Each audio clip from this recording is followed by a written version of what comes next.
तर hello friends, good morning. मी वैदेही तुमचं स्वागत करते माझ्या यूट्यूब चॅनलमध्ये. आणि आज सकाळची कामं म्हणजे चालूच आहेत आणि एका बाजूला मी छान अशी जुनी गाणी ऐकायला छान वाटतात ना, तर मी ती गाणी लावली होती आणि माझी एकीकडे कामं चालू होती. आणि आज मस्त असं ऊन पडलं होतं बाहेर, त्याच्यामुळे मला असं झालं की आज इकडे कपडे सुकायला टाकू की तिकडे सुकायला टाकू असं झालं होतं.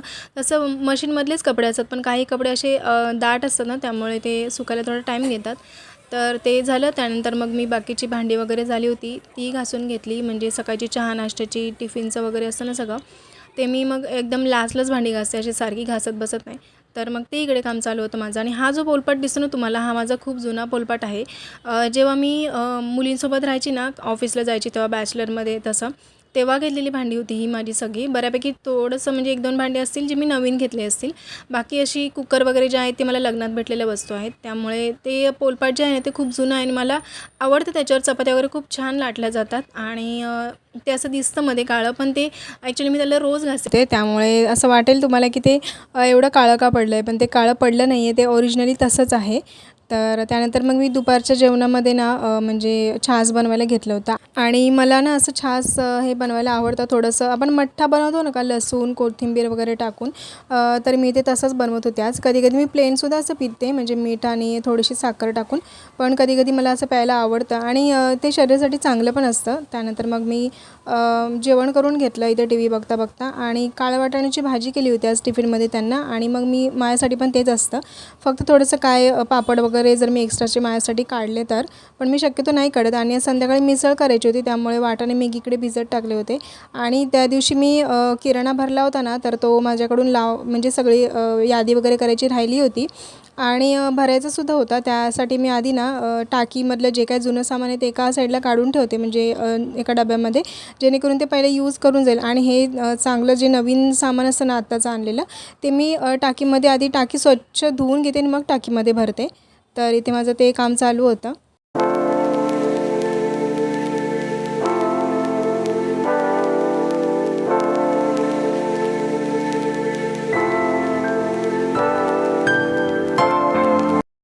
तर त्यानंतर संध्याकाळी मी छानशी दिवाबत्ती करून घेतली, कारण संध्याकाळी असं दिवाबत्ती करणं किंवा ना असं स्मरण वगैरे केलं ना देवाचं, तर म्हणजे मला खूप छान वाटतं आणि पॉझिटिव्ह वाटतं असं. त्यामुळे संध्याकाळचं दिवाबत्ती वगैरे करायचं चालू आहे. आणि मला हे सगळं करायला ना खरंच खूप आवडतं. त्यांच्यासाठी जे काय करायचं असेल, वेगळं प्रसाद वगैरे काय बनवायचं असेल, तर म्हणजे भलेही ते माझ्या हातची त्याला चव नसेल प्रसादाला, पण काही असेल, पण मला बनवायला खूप आवडतं, त्यांची सेवा करायला खूप आवडते. त्यानंतर तुळस पूजा वगैरे करून घेतली आणि छान वाटतं असं, म्हणजे पॉझिटिव्हिटी येते एक आपल्यामध्ये. भले आपल्या पाठी किती संकट असू दे, मग अजून किंवा काय असू देत, पण आपल्यामध्ये एक पॉझिटिव्ह असणं खूप म्हणजे गरजेचं आहे. तर इथे मी आता तुळशीची पूजा वगैरे करून घेते आणि हे मला खरंच करायला खूप आवडतं. आणि हे छोटंसं झाड मी आणलं होतं तुळशीचं रोपटं, आणि आता खूप छान वाढ झाली आहे त्याची. तर असं आपण झाडं वगैरे काय लावतो किंवा आपण काय बनवतो आणि ते खरंच असं त्याचा आपल्याला काहीतरी असं इफेक्ट वाटलं ना चांगला, तर आपल्याला पण खूप हॅपी वाटतं. आणि अशा छोट्या छोट्या गोष्टीतून आपण आनंद शोधायचा असतो. बाकी अशा मोठ्याच गोष्टी आपल्याला मोठ्या गोष्टीतूनच आनंद मिळतो असं काही नसतं. आणि मला तर ह्या छोट्या छोट्या गोष्टी करायला खूप आवडतात. त्यानंतर मी सगळी भांडी वगैरे लावून घेतली आणि माझं किचनचा हा प्लॅटफॉर्म जो आहे ना, तो असाच आहे आणि जसा आहे तसंच मी तुम्हाला दाखवते. आणि हे आमचं रेंटचं घर आहे, आम्ही ते रेंटवर राहतो. त्यामुळे आम्हाला भलेही ते रेंटचं घर आहे, पण तरी पण आपलं घर असल्यासारखंच आम्ही सगळं, म्हणजे घराची साफसफाई वगैरे सगळं करतो. कारण तिथे आपण राहणार आहोत ना, भलेही ते दुसऱ्याचं घर असलं म्हणून काय झालं, आता थोडे दिवस का होईना आपल्याला इथेच राहायचं आहे. त्यामुळे जसं शक्य होईल तसं आम्ही त्या घराचीसुद्धा काळजी घेतो. त्यानंतर संध्याकाळच्या जेवणाची तयारी करायला घेतली आणि ते कांदा टोमॅटो वगैरे सगळं मी कापून घेतलं, लसूण वगैरे सोलून घेतला होता. आणि ते येतील ना तेव्हा मी ते जे ऑफिसवरून निघतात ना, म्हणजे तेव्हा ते मला कॉल करतात, तेव्हा मी असं फोडणी वगैरे देऊन घेते. म्हणजे ते आले ना की आम्ही गरमागरम मस्त असं जेवायला बसतो. आणि आज थोडा उशीर झाला होता, कारण मला मसाला संपला होता माझा, त्याच्यामुळे थोडा उशीर होणार होता. तर ते म्हटले की मी येताना घेऊन येतो, तर ते निघाले होते. तोपर्यंत मग मी दुसऱ्या दिवशीची तयारी करून ठेवली. आणि 1-2 गोष्टी मी अशा किचनमध्ये घेतल्या होत्या, म्हणजे वायपर आणि किचनमधला हँकी, हात पुसायचा असतो तो. तर इथे मी थोडंसं गोंदकतिरा आणि चिया सीड आहे ना, दुसऱ्या दिवशी सकाळसाठी मी असं भिजवून ठेवते. आणि हे सकाळ सकाळ आम्ही पितो, म्हणजे उपाशीपोटी पितो. चहा वगैरे नाश्ता करायच्या अर्धा 1 तास असं प्यायचं आणि ते छान असतं पोटासाठी. तर मी असं आठवड्यातून 1दा 2दा किंवा 3दा असं मी भिजवून ठेवते. आणि गोंद कतिरा वगैरे शरीरासाठी खूप चांगला असतो, त्यामुळे मी असं मधून कधी मला जसं आठवण येईल ना तसं मी भिजवून ठेवते आणि ते छान असं सकाळी आपण चहा नाश्ता करायच्या 1 तास आधी जरी घेतलं ना, अर्धा तास 1 तास आधी, तर ते आपल्या शरीरालासुद्धा लागतं आणि ते छान असतं. आणि त्यानंतर मग तुम्ही चहा नाश्ता वगैरे केलं तरी चालतो.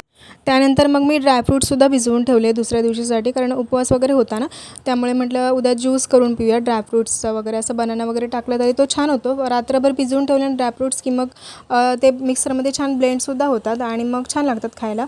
कधी-कधी मी ह्याच्यामध्ये वेगवेगळ्या प्रकारचे सीड्ससुद्धा टाकते, पण उद्या उपवास आहे त्यामुळे फक्त ड्रायफ्रूट्सच टाकते. आणि कधी-कधी तुम्ही मखानेसुद्धा गरम दुधामध्ये भिजत टाकू शकता. पण आता गरमी वगैरे आहे ना, तर दूध वगैरे खराब व्हायची शक्यता असते, त्यामुळे मी सध्या तरी आता पाण्यातच टाकते. पण कधी-कधी दूध गरम करून त्याच्यामध्ये सगळे ड्रायफ्रूट्स भिजत ठेवले आणि सकाळी ते असं ज्यूस करून प्यायल्यात नंतर खूप छान लागतं. त्याच्यामध्ये ओट्ससुद्धा टाकायचे थोडेसे, पण ज्यूस करताना टाकायचे त्याच्यामध्ये. मग त्याच्यामुळे ते छान लागतात. पण असेच खाल्ले जात नाहीत ओट्स आपल्याकडून, तर मग त्याच्यामध्ये टाकले ना ज्यूसमध्ये तर ते खाल्लेसुद्धा जातात.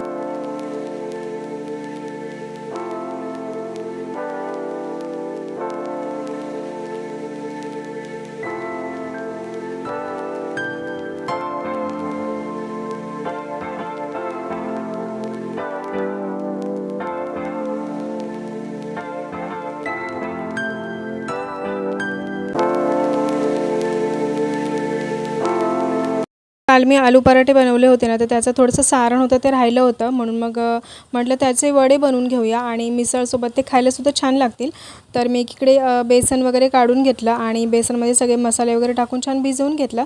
त्यानंतर ते सारण होतं त्याचे मग मी थोडेसे असे छान वडे बनवून घेतले. तर इथे सगळं बॅटर माझं छान असं भिजवून झालं होतं आणि मग वडेसुद्धा करायला घेतले होते. पण त्याआधी म्हटलं पहिले तेल गरम करायला ठेवूया, कारण तेल गरम होईपर्यंत मग छान वडेसुद्धा म्हणजे बनवून होतील आणि मग ते छान बेसनमध्ये बुडवून मग तळता येतील. त्यासाठी मग इकडे तेल गरम करायला ठेवलं आणि एकीकडे मग सगळे वडे बनवून घेतले.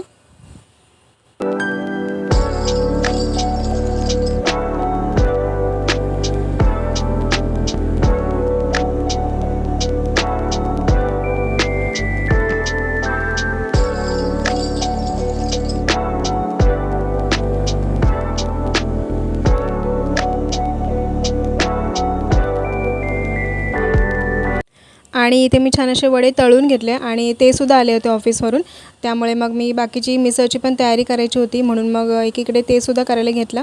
बाकी तशी मी कांदा टोमॅटो मगाशी मी म्हटलं की सगळं चॉपिंग वगैरे करून झालं होतं. फक्त फोडणी द्यायची होती आणि मसाला संपला होता, त्यामुळे ते मसाला वगैरे त्यांनी जो आणला होता ना तोच यूज करायचा होता, कारण माझ्याकडे होता तो एकदम थोडासाच राहिला होता.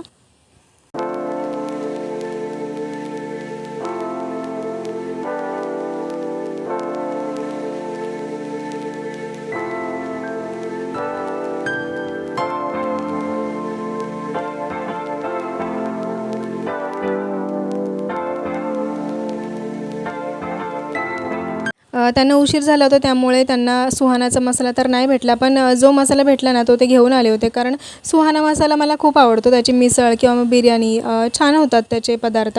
आणि एव्हरेस्ट कंपनी आहे ना त्याचेसुद्धा खूप छान होतात. तर इथे मी मसाला काढून घेते. मी जो मसाला सुहानाचा काढला होता त्याचा कलर बघा आणि ह्याचा कलर बघा, पण इट्स ओके, आता काय करणार, जे आहे त्याच्यामध्ये चालवून घ्यायचं होतं. त्यामुळे आता फोडणी वगैरे द्यायला घेतली, पटापट फोडणी देऊन घेतली, कारण उशीर झाला होता त्यांनासुद्धा यायला.